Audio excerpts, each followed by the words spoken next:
let's head over to France, to Wheels and Waves in Biarritz, which is an annual custom motorcycle and surfing festival that runs for a whole week. Honda always do a little bit of a job there in terms of sponsoring or commissioning a whole bunch of custom builds from their dealers and partners and custom shops on a specific platform. So they always contribute a lot of bikes, and they put out a press release with all these different pictures. I thought we'd have a look through them and see what we made of them and see if we can pick out any favorites. And in previous years, it's been the CB1000R, CB650R. They did monkey bikes, I think, or Grom bikes one year. I think they've done Rebel 500s as well. But this year, they've taken the CL500 Scrambler, which was announced last year, so it's a new model for them. And basically, that's the base bike that everybody's got to start from, and then they just see what people can do with it. Now, I think it's an interesting one because from the comments on my video review of it from the launch last year, it seemed like the looks were a little bit divisive and polarizing. Some people thought it looked quite cool. Other people really didn't like it. Well, I mean, what do you reckon, mate? It's about to get a lot better. I like it. I do dig it. It doesn't excite me, I think, is the simplest way of putting it. And it's similar to the Rebel. I like the Rebel, but again, probably doesn't excite me. It looks a bit sort of clinical. But yeah, it's okay. It's got what I think is it's got a decent platform to build from, which obviously is what we're leading on to here. But it does look like that kind of bike where, for a relatively small budget, you could get it looking quite tasty. I think there are two changes to it, like that would have made it a bit better looking. Number one is for the line of the tank, if you see below the knee pad there, for that to continue straight all the way to the front, if you know what I mean. So you have just a regular shape of fuel tank. And even if that was just a cover over that part of the frame that sort of angles up there, I think that would have maybe looked a bit better. But look, I'm not a motorcycle designer, so that's just an amateur's opinion.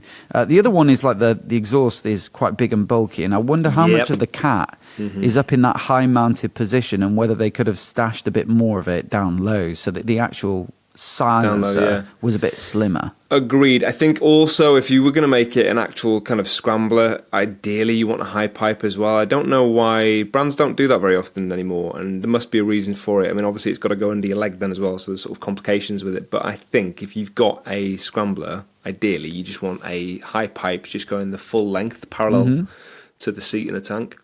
So yeah, could have improved it. Well, I think there are definitely some excellent ideas there, mate, for improving it. But I think it's 16 builders have had a go, or at least there are 16 bikes. And so I thought we'd rattle through them. Probably won't grade them, but just keep one in your mind as maybe your favourite by the end. And we'll start off in the UK with Doble Motorcycles, which I think is over London way, isn't it? I've seen that on licence plates anyway, a lot around there. And this one's called the Poseidon. Yeah. Poseidon or Poseidon? How do you say that, mate? Poseidon? It's Poseidon. Okay. Yeah. The Poseidon Project, it's called. So obviously a very nautical theme on this one. A bit of sea and waves on the tank and side panels. A bit of sand on the handguards and whatnot. And then what is that seat? Yeah. There's a boat for a seat. It's a boat. It's clear. Has it got looks like it's got a wing though? It's a boat, but I don't know what, because you can see it's got like the little portholes and is it the buoys? Oh, the bumper side of things them as well. Yeah, it is. Yeah. Anyway, keep that one in your mind as a potential favourite. Terra Battuta 500 from Unit Garage in Italy. That's quite a nice little job. I am a bit of a sucker for a skateboard attached to the side of a motorcycle. I like the idea. Yeah. What do they call that with deliveries? It's kind of like final mile deliveries, like electric vehicles are used for it. Oh, yeah, the last mile. Yeah, final mile, last mile. Yeah. That's what I think the skateboard is like. You ride the motorbike to some motorcycle parking bay in London, and then if you've got another 500 metres to go and you can't be bothered to walk, just whip the skateboard off and skate the final mile. But that's probably a modest job, I would say. Even looks like they've left the fuel tank paint the same colour. Starato is the next one from Unit Garage. I think actually what they've done that's quite nice on this one is they have made a bit of a shroud for the tank, as I suggested. And I don't think that's from the accessories catalogue. The white high mudguard, the headlights around, and I think the handguards, I think are official Honda accessories, but I think they've made that themselves.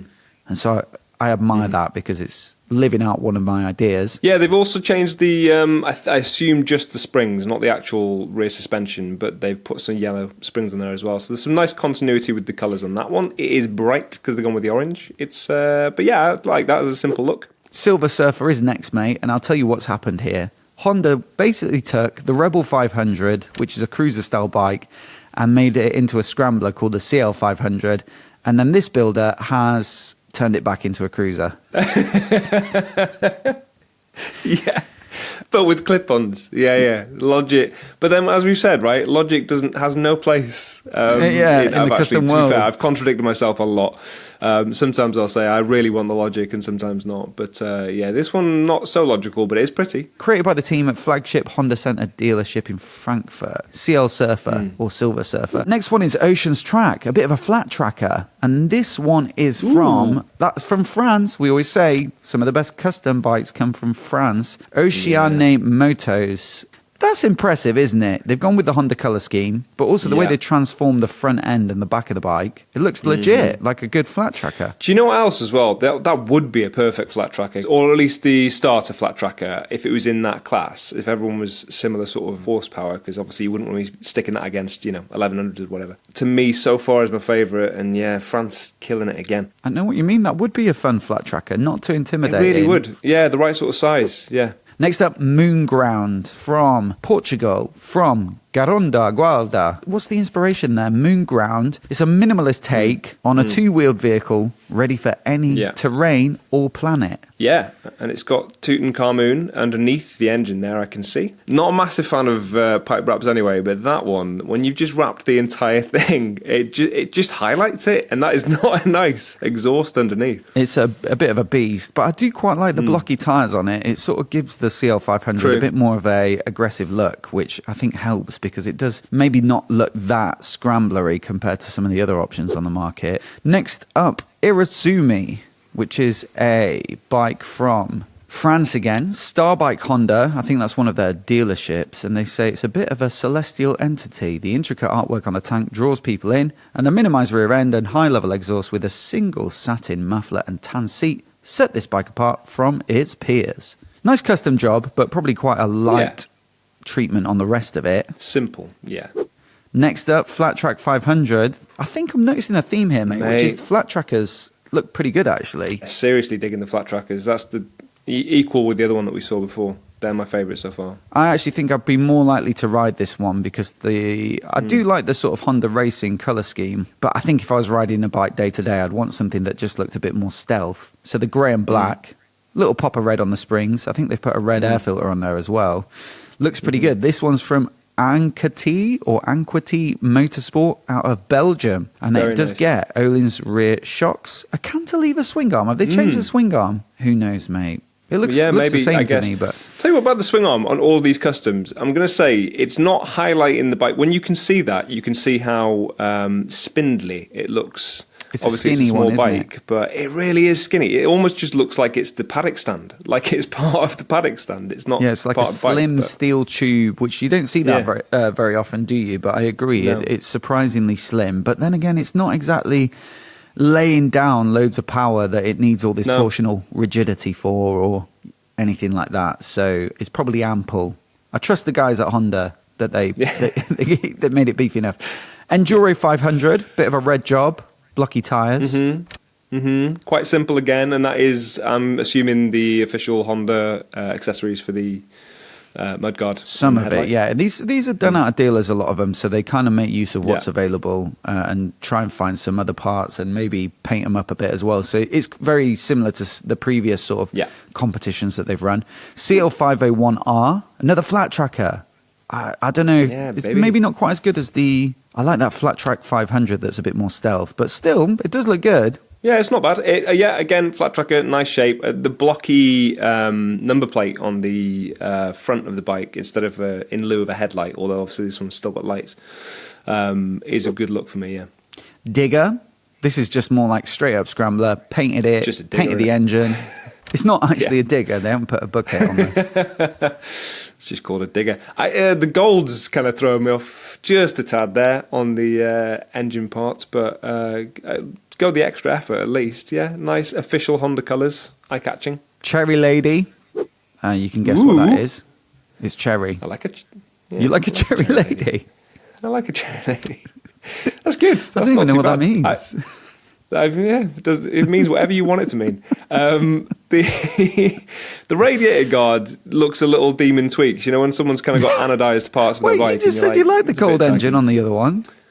No, I said I don't like it, but it's eye-catching. I like the extra effort to colour these parts, but it's distracting for me. And the same with this one, where maybe just without that radiator colour. But, I didn't build it, so what can I say?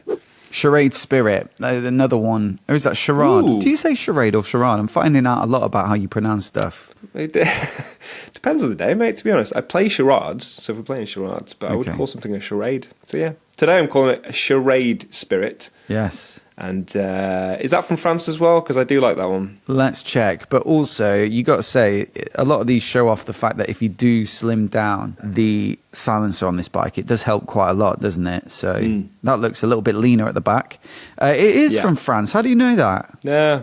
Because it looks so good. My God, can someone else please up their game and meet France on this one? Okay, next up, Bunker Imprint. I like that a lot. You've got to give them credit for that, haven't you? Yeah, you really do. Because obviously, I'm assuming with this whole build, a lot of them have gone with quick and easy in comparison to, I'm assuming, what they can actually put out themselves as a custom shop. So they've gone with fairly simple. This one's probably one of the most involved because they've built that whole front fairing and the bit on the bottom as well. I like the look of that a lot. The bit on the bottom is also commonly known as a belly pan.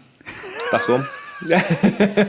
And they've done a tailpiece cover, like a passenger seat cover there as well to kind of match in. It looks a bit like the Ducati Cafe Racer we saw at the bike shed, the prototype the other week, doesn't it? It does. It's got an air of that about it. But also, beyond what you've said about the bodywork, if you have a little look there, I think they've swapped the front end for the one from a CB500, potentially.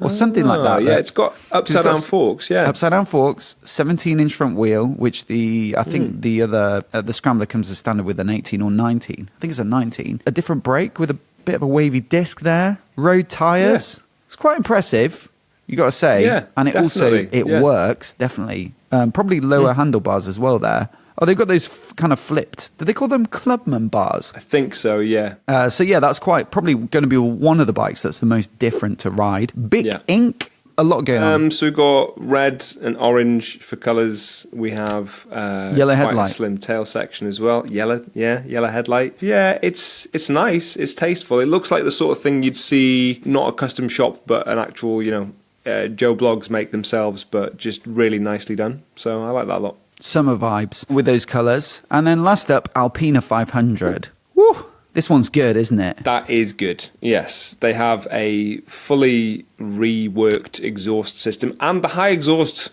that I was begging for, and it's also got higher ground clearance as well. So actually, that one looks like you could theoretically scramble it, although you might want some higher bars on it. It's got a brand new headlight. Everything on that looks brand. Actually, even the tank. Do you know what? This one looks like it's got the most changed on it out of all of the bikes we've seen so far, because they've gone the whole hog on that one. They've just basically left the frame.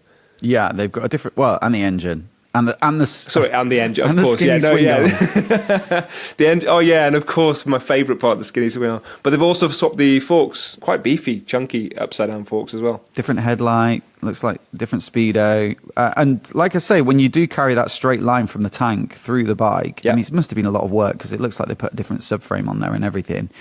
But it does make it look completely different, and I think it's quite a handsome motorcycle, this one. And I actually would say that thin swing arm doesn't look out of place when you've got other similar tubing kind of on show. And the wheels look quite nice as well I think they've been polished up or painted kind of silver to match, but I think that's fantastic. Anyway, give us your favourite. Is it boring to say the one we've just seen? Because I think, genuinely, number one would be the Alpina 500. But then if I was giving a shout out to my second place, that might be Bunker Imprint, the Cafe Racer full-fed version. And then third place would be one of the flat trackers, Ocean's Track, So that one there. Yeah, I think I probably agree. The one that I'd most like to have a go on is the Alpina or Bunker Imprint. The Alpina is from Switzerland, built in cooperation with Meister Engineering. Yes, Switzerland. Yeah. Celebrating 50 years years of Good Honda job. Switzerland, and it draws on Honda's heritage while referencing details and elements of one of Europe's most beautiful countries. Hey, what? What's Swiss about it? I don't know, mate. The colour? Who knows? We need some advice. Anyone who's Swiss, let us know in the comments. But it stands out from the competition with its CB-style fuel tank, stripped subframe, and minimalist bench seat. Very well done. Like that one a lot. But also, well done to everyone who had a go at that. It's always interesting to see just how much you can do with a fairly sort of bog standard bike like that.